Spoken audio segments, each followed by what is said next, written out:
What's up, guys? Doug Polk here, and we're back with another episode of Poker Hands, and we're going to be looking at a cash game hand play between Tom Dwan and Gabe Kaplan from Poker After Dark. Yeah. Three bullets with do 7. Mike folded ace-8. He showed him ace. He showed him ace, and he folded the top pair. But the moral to the story is... No bounty for 2-7, right? No money, no bounty. But if Mike doesn't sit there and tease the guy, he just folds the deuce 7. And Mike doesn't get embarrassed. So, Eli, be careful about waking... Let him sleep. Okay, sleep. sleep, baby. Let him sleep.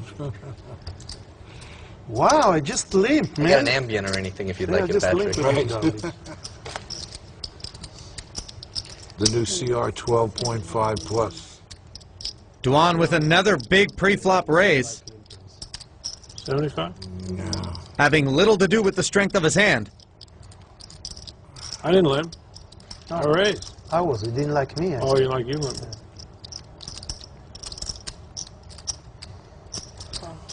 Kaplan's gonna play with him. Our hand begins with Elezra playing like an idiot and limping in with 7-4 off in the hijack.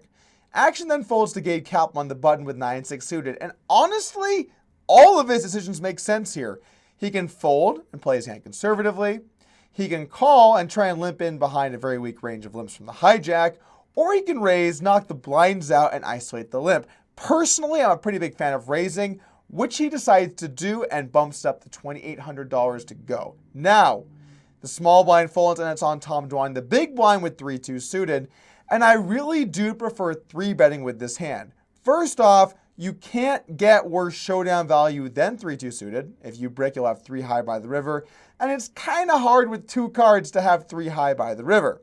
So, I like this 3-bet, it isolates that raise, and also if I'm in Tom's spot, the button can be raising with a lot of hands to try and take advantage of this limp by Elezra. Now Elezra has to fold because he has nothing and should have folded to begin with, and it's back over to Gabe.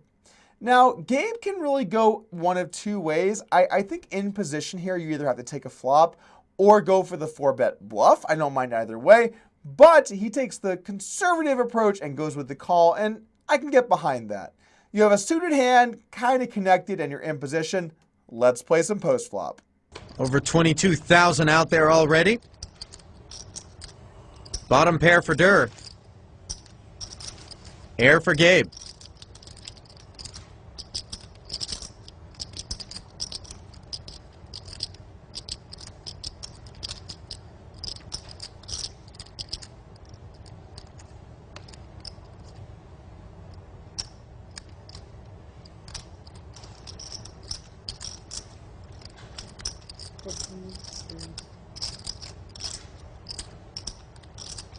Just your everyday continuation bet for 14,300 with bottom pair.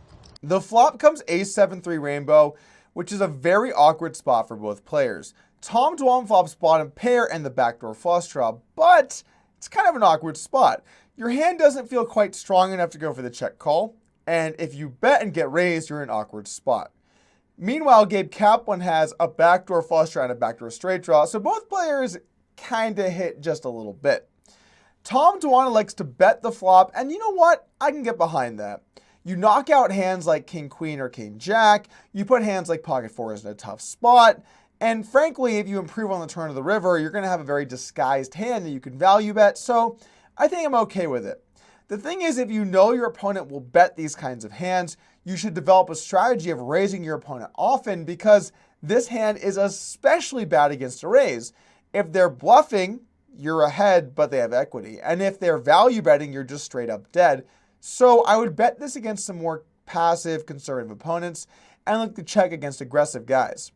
Over to Gabe Kaplan, and you know what? It looks like he's getting ready to make a move.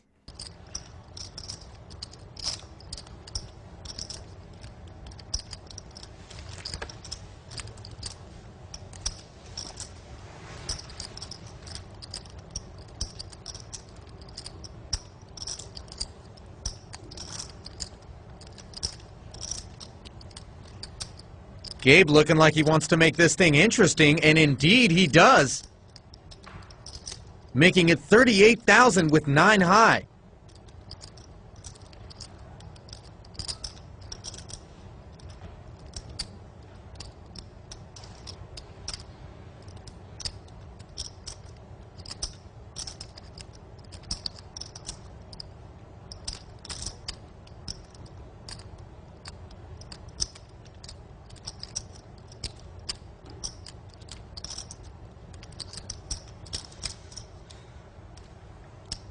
Over 23,000 for Tom to call.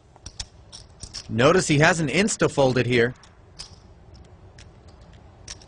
And he's going to make this call. This pot is up to almost $100,000. Kaplan raises it up to 38,000, which puts Tom Dwan in an awkward situation. But the problem is, if you do bet this hand the flop with bottom pair, with the backdoor flush draw, you're just getting simply too good of odds on the flop to let it go. Also, if the turn is a 3 or a 2, you're going to have a super disguised value hand, and also you can continue on turn spades. Also, if your opponent is bluffing, you're actually ahead of them and have showdown value. So Tom Dwan goes for the call, as he should, and let's take a turn. Ace pairs on the turn.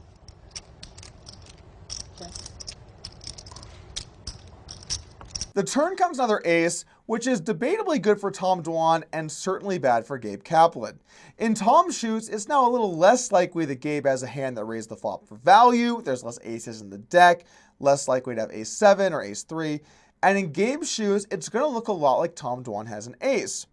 When Tom checks the turn, as he should with all hands, Gabe now has a decision to make.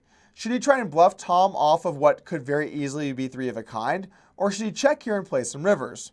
Frankly, when you don't even turn a draw, and you could have some hands like 6-5 suited or 6-4 suited where you do have a straight draw, I like the idea of giving this hand up. Pick better bluffs with some equity and go after him in that scenario. Also, when it looks like very likely your opponent does have 3 of a kind, you want to be especially careful with what hands you bluff with, because if they think you're just too loose, they can call you down and it's going to cost you a lot of money. So the turn goes check, check, and let's take a river. Gabe won't fire another barrel after Dwan checks to him.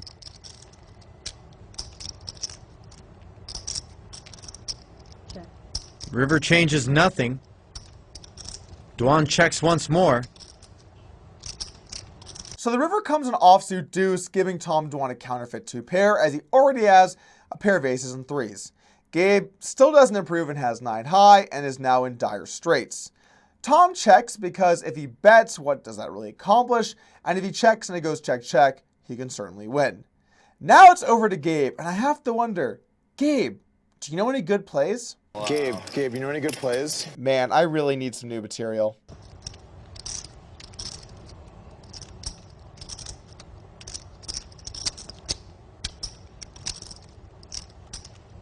And now Gabe bluffs $50,000 at the end.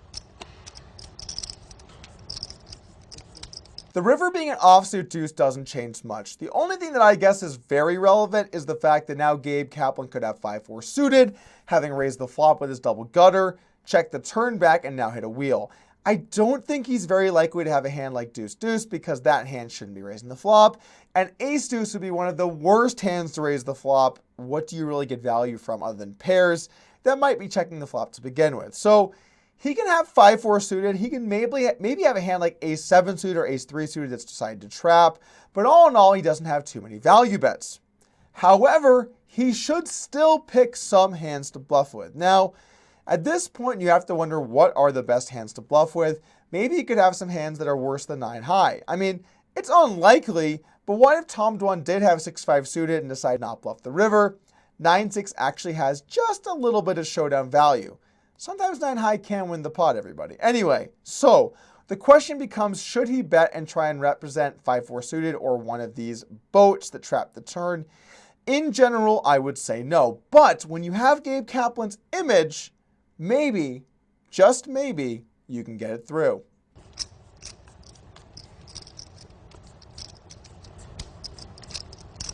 Such a weird line.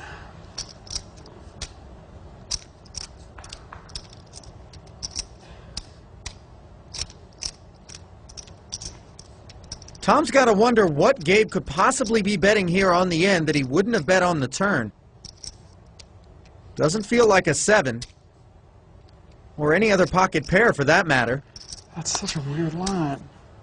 After Gabe elects to bet 50,000 into a pot of about 100,000, Tom Dwan now has a tough spot.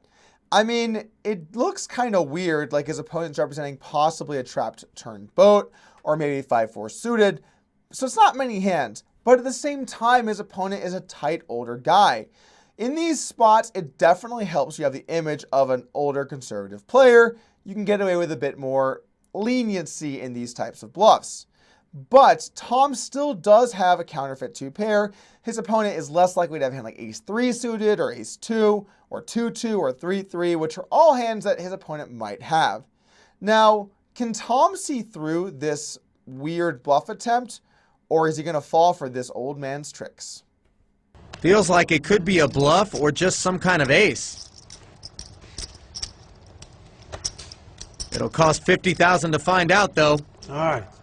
Dwan doesn't want to pay and gets a free look at the bluff. Maybe I need some good plays.